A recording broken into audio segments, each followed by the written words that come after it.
Hey, Steven, so what are we talking about today?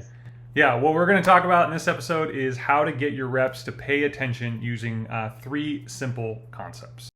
This is the Reps Journey podcast with Stephen Ryan. TRJ exists to help you recruit, train, and retain your reps. I chose this topic because I see we work with, obviously a lot of sales reps. So sales reps are probably our largest group cohort of type of people that we train. And they are really good at prioritizing their attention, right? Because they're in a role that is much more tied to short-term outcomes. So they're constantly recalculating their attention because they've got quotas. Whereas with a full-time employee that's like an engineer or a manager or something like that doesn't always have something very high priority to complete, and so they can afford a little bit less of a calculation and attention, right? So this matters a lot to our customers. In less words, it matters a lot to our customers to align on a sales rep's attention. And then reason why I brought this up as an episode was early on in the onboarding process. What we see a lot with our customers is that there is a lot of that really like nitty gritty blocking and tackling, nuts and bolts types of content. As you know, we've been doing this mapping out the reps journey for customers, and a lot of that content early is like how learn about this industry, right? Learn all the tools that you're going to be using, like all the different software products you're going to be using to sell. It's not always the funnest stuff. It's like how do you submit your timesheets, right, and things like that just are generally hard to maintain attention on. And compare that to like a veteran sales rep. They get to go in and solve specific problems using on-demand training. So they're looking for a specific problem. They already come with the interest because it's already got that urgency and the immediacy to get it. So don't need to work on attention so much with those people because it's just built in through the intent that they have to solve that day with an piece of on-demand training. I also want to bring this up because there's some myths that I think even we were susceptible to around attention spans and how you fix attention.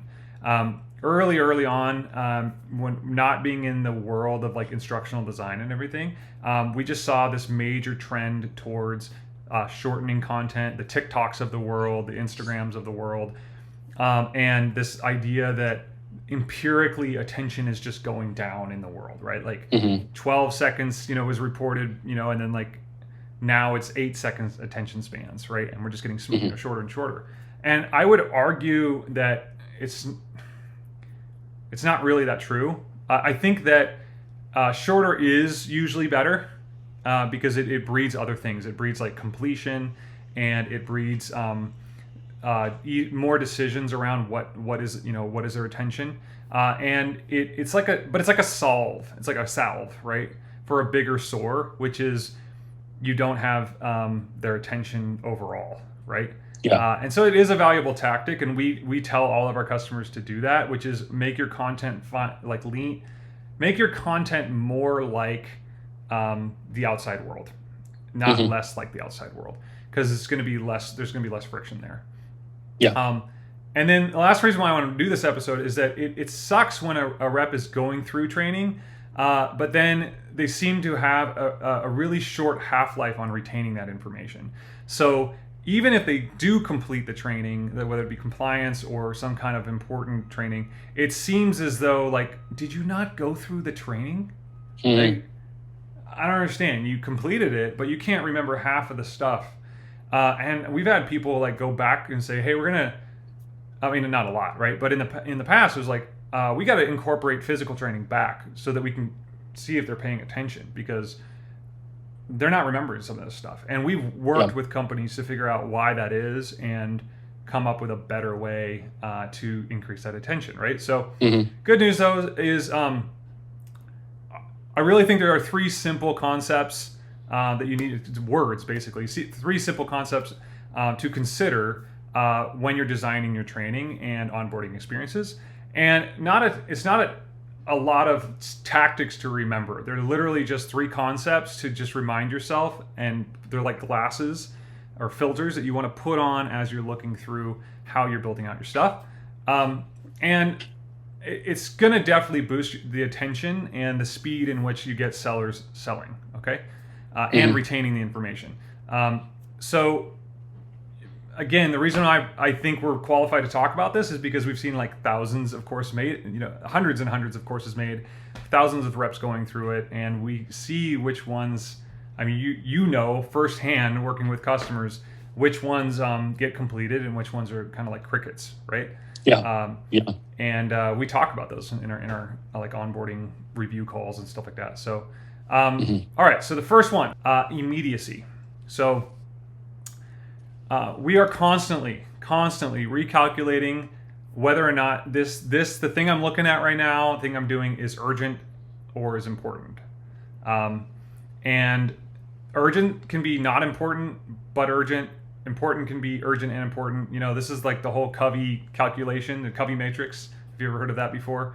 And again, especially sales reps who are out in the field or maybe haven't even made a full decision of whether or not they're going to stay with the company, okay?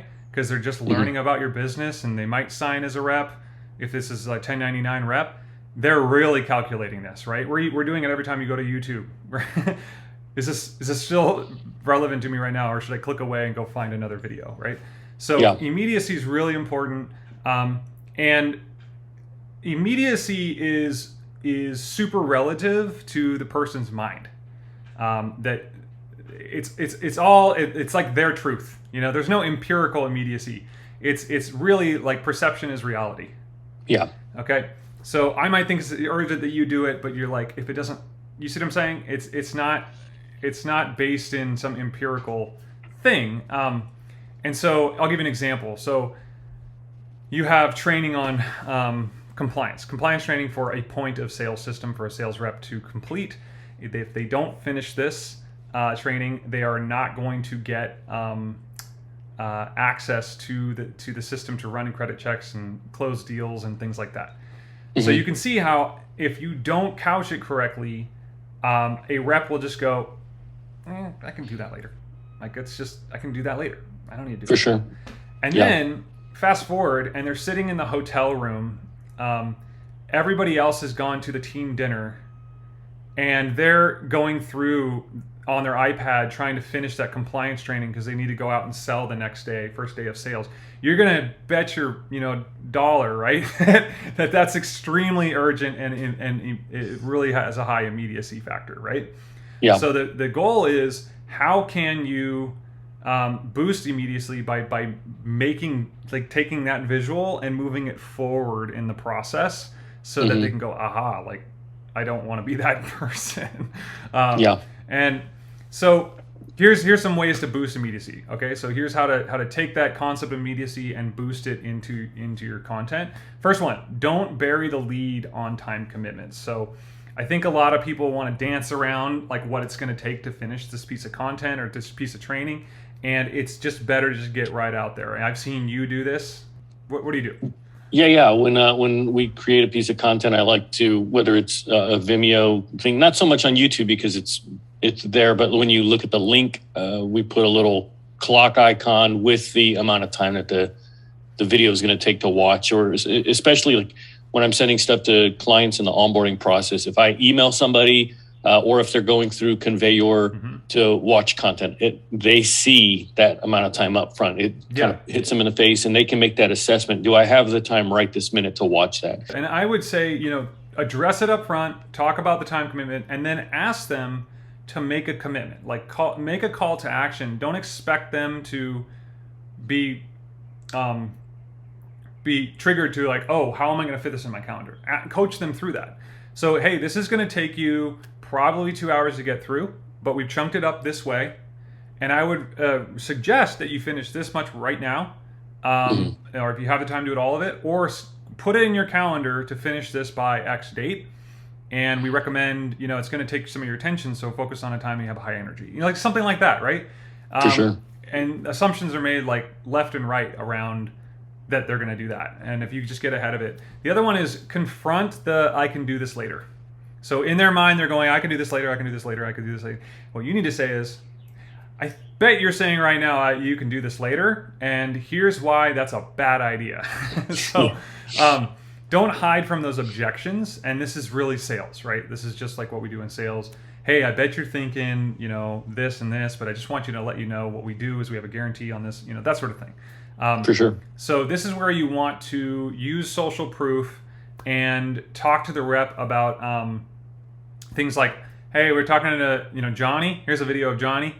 This would be ideal. Johnny talking about like, guys, highly recommend you do this because it makes everything else you're going to do here make more sense. If you don't learn this within the first couple days, then you're going to be kind of, like we talked about Joey, who doesn't know all the words and friends and just like lets it fly by. And he's like, yeah.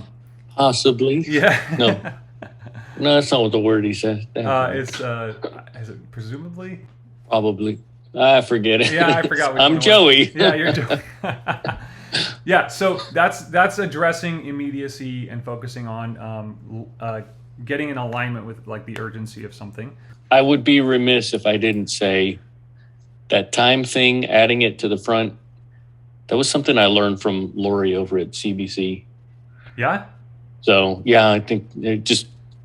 Oh yeah. So Lori's awesome. So you're talking about the little times thing. She was doing that for people that were going through for recruiting. Some of their stuff. Yeah, I saw it and I was like, man, I need to do that on our content, and that's partly because of some of the stuff that when I go through whatever I go through in the process of learning, it's so helpful to see that. Anyway, so I was going through some of her content, and I went, man, I need to implement that. I see, that's so cool because she knew that, hey, these are potential candidates and recruits, right. And I value their time and shows respect. Yeah, for sure, they're not hires like you have, and this is how our clients are. Many of our clients are working with 1099 reps who can that's right. leave at any time they want, right? That's right. Of course, any full-time employee can leave at any time they want. But yeah, you for get sure. what I'm saying? Like it's more totally.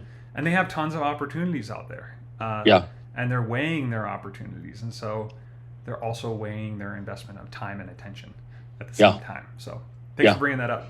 For sure. Next one is interest. So this is our next concept.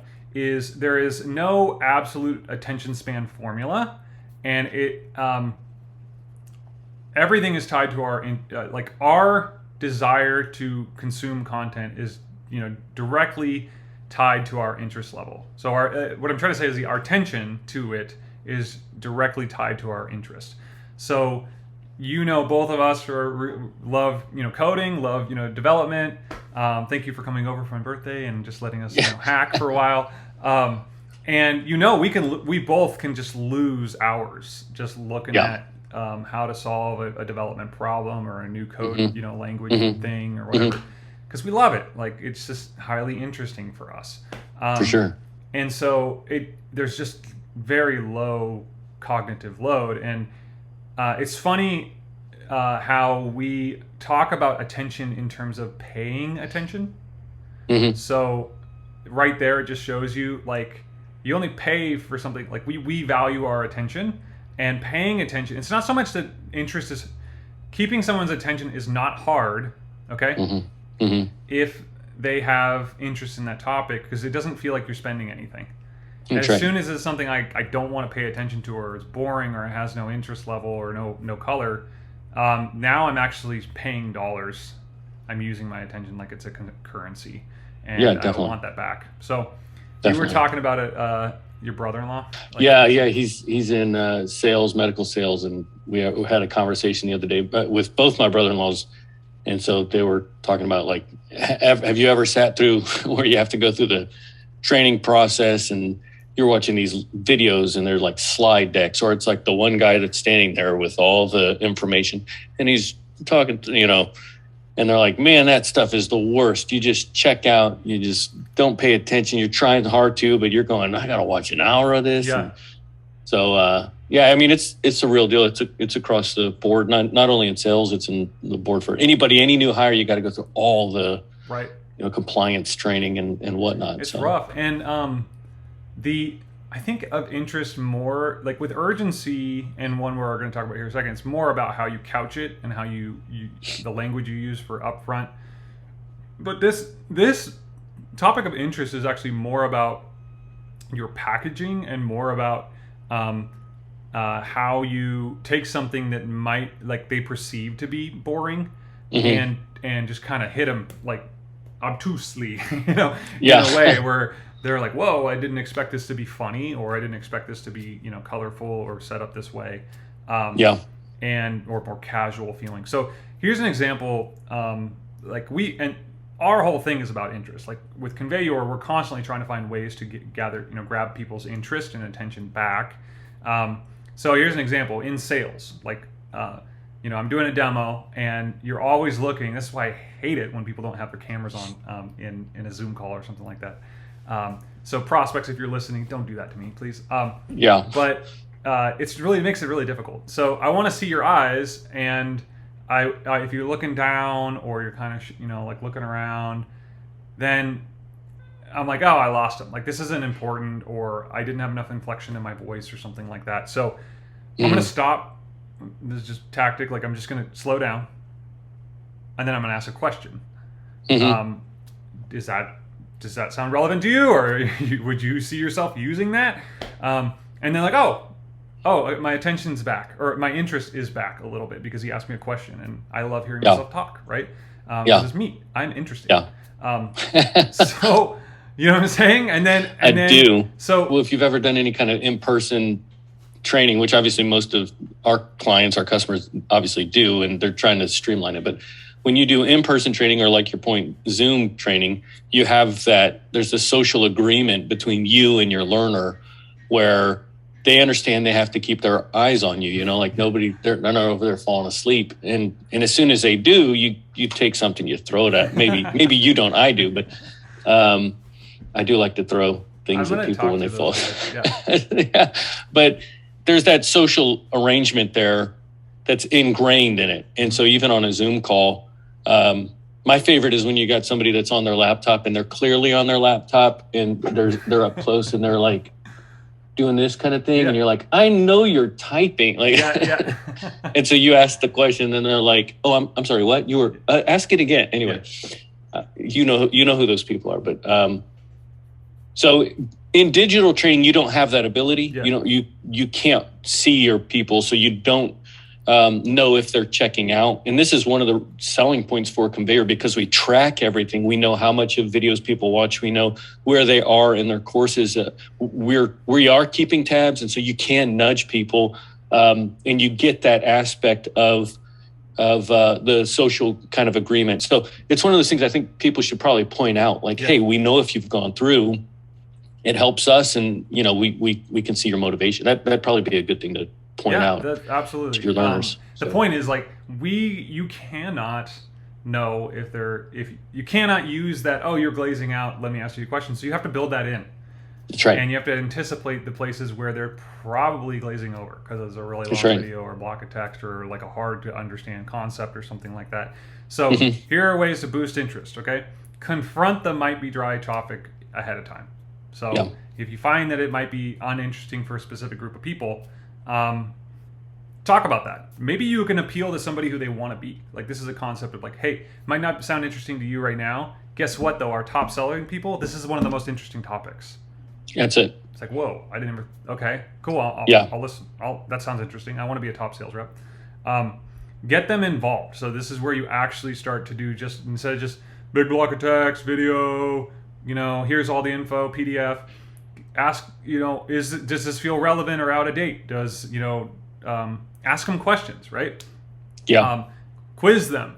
By quizzing them, they will force themselves to be more interested in it if it has to get done. Okay. There's this contract that if this person's going to ask me a question, I better pay attention because they're going to start asking me questions. In a sales I'm kind of beating a dead horse here, but in a sales demo, we've all had demos or presentations where no one ever asks you any questions. You don't need to pay attention. As soon as that person starts asking questions, your interest has to go up because it's just embarrassing when they call on you and you don't know the answer. Okay, that's exactly right. So, can you do that in your digital course? Is what I'm trying to say. And then break it up, right? Interest, I think, breaking up the content a little bit more increases interest, because like an analogy I use as example is, if you're stuck in traffic on the freeway, right? You'll get off and go on a side road or something like that, and end up at the same speed in which you were on the freeway, but it just is more interesting because you're passing by markers faster. Okay. Yeah. So it's perceived speed increase. We've talked about this before on the podcast. And I really think that matters. So, like I said, test them, and then think of ways to break up the norm on the delivery. Okay. So this is humor. This is the style. This is making it more casual. This is changing the cadence or the pacing of your videos. Your video pacing sucks. Like, go watch, Beast talk about pacing of videos or something like that, right? Yeah. And then one example we were just talking about was this really funny, it was like security compliance training. I got to link this up in the notes or something. But this guy goes and gets he finds a USB on the ground. And he's like, oh, a USB. And he grabs it off the ground. He's like, I wonder what's on it. And then he goes into the office and plugs it in. And he's like, oh. And it just, virus goes everywhere and blows up the entire, office. Yeah. And he's like, oh, And it's funny, and it's a great way to start, an interest in a dry topic like for sure security and asset management and stuff like that, right? Yeah. But that's the type of thing we should be doing to boost interest on things that are kind of blah, or they're really important, but just kind of okay, I got to do this stuff to do the job right. Yeah, paint the picture in the mind. Yeah. Link it to reality. Yep. Okay, third concept. So we've got immediacy, we've got interest, and now we have importance. So importance, the challenge here is that so commonly everything is communicated as being important and nothing feels important. Here's the kicker, is that reps can sniff out the lack of importance even if you say it's important. And the way that you make things not important or you convey unimportance is by how, frankly, how little effort you put into laying out your training. So, big giant blocks of text. I'm going to pick on you. Fluffy, fatty videos that waste their time. Stock art, corporate high five stock art. You know what I mean? Yeah. Bad images. Yeah, exactly. Nothing that's really relevant to them. Or the same image over and over again. Lack of reinforcement. So what we're talking about with interest is you just give them all the info, but then you're not trying to do anything to actually see if they understand the info or build on top of stuff. They're not dumb. They know that this isn't important based on how little effort was put into the course. Because they're looking at other cool content. There's so much good content on the web, right? For sure. Anyway, so it's like culture. So culture is what you permit, not what you say you do. So it's it's your behaviors. It's your current behaviors. It's the outcome, not what you say your values are. So reps can't see how Okay, so the next thing is reps can't see how an important thing relates to them, what's in it for them, with them. Okay, is the analogy. This is common with fast-growing companies with great vision that have drank the Kool-Aid, right? It's the worst is WeWork. This is awesome WeWork. It's the one with Jared Leto and what's her name? It's awesome. It's on Apple. But it's the whole story of WeWork. And it's just zero care put into presenting why this thing is important for you, man. Not oh, if you get better at presenting these debit card limits, then the company is going to reduce the number of support calls, and that means we can have more customers. Okay, doesn't help me. If you turn that into a social proof, okay, this is where we'll get into boosting interest. So here, perfect example. If you turn that into a story about a teller who has a very frustrated customer almost berating her about how she thought her debit card limit was going to be this and had to make a purchase and she had to come into the bank, right? And you can't articulate why that happened to the customer, and you're all flustered, and then you have to go to your manager. Okay, do you see how way more vivid that is, and why I need to spend time learning this? That was a little heavy, but you see what I'm saying, right? It's about like making that teller's life better if they were the person doing the training, and getting all of this leads to the outcome that the company wants, which is like lower support, less time spent, more people getting through the line. But that doesn't help the teller, okay? And touch on that, because there are people that are really bought into the mission and everything. But you got to make it about the person taking the time to go through this stuff. For sure, right? For sure. So linking back to the story. And then again, boosting importance is about context and about not making it easy for reps to do a sniff test and seeing that it wasn't important to you as well. So a tactic is just say, where can I sacrifice content, like sacrifice the size of the course? And it would be better to put out something smaller that actually shows like I cared about this, right? Yeah. I have a speech, and I made it in a 15-minute speech, and I was super on it, and it was tight, and that's going to show more importance than like just throwing the kitchen sink together and be like, I have a really important topic, and here's all the content, right? Yeah. You're wasting my time, man. And they know it. So okay, so those are the 3 topics. Again, interest, immediacy, and importance. A couple notes about these. So the harder and longer your training is, the more intention you need to have about implementing these 3 concepts. So it is almost, I would say it's logarithmic. Like the bigger, the longer, you spend more time doing this. Think of attention like a leaky bucket. Okay, so you got a bucket that's got holes in the bottom, and maybe there's more holes depending on how difficult the holes represent how difficult and hard the content is. Same size bucket, just more holes. And so now what you're going to do is you ask yourself, when starting this piece of training, am I filling it to the top at least before I start? And then where in the flow of this course is it like halfway full, dangerously low to being like bone dry? And how am I filling it back up? How am I taking a small period of time to go back and go like, okay, I got to do an investment and fill it back up before we start this next section, right? Yeah. It's like intermissions and hooks, hooks in a song or whatever, right? So that's what I just think about, like a leaky bucket.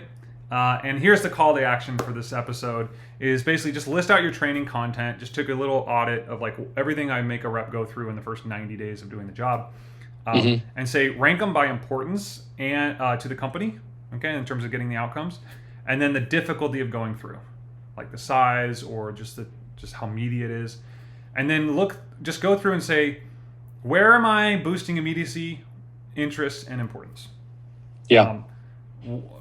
Do I touch on any of those? Is there anything in my course that starts off talking about how important it is to do this early and why, interest and importance, and just do that through each one of your courses, and just take some action. Maybe you could just insert into that first course one video or one little, hey, I know you think this is going to be something you can do 2 weeks from now, but here's why, and just start adding in, taking action on that. So that's my call to action for this episode for our listeners. Very cool. Thank you, Jason. Good to see you. Yeah, man, you too. Take it easy.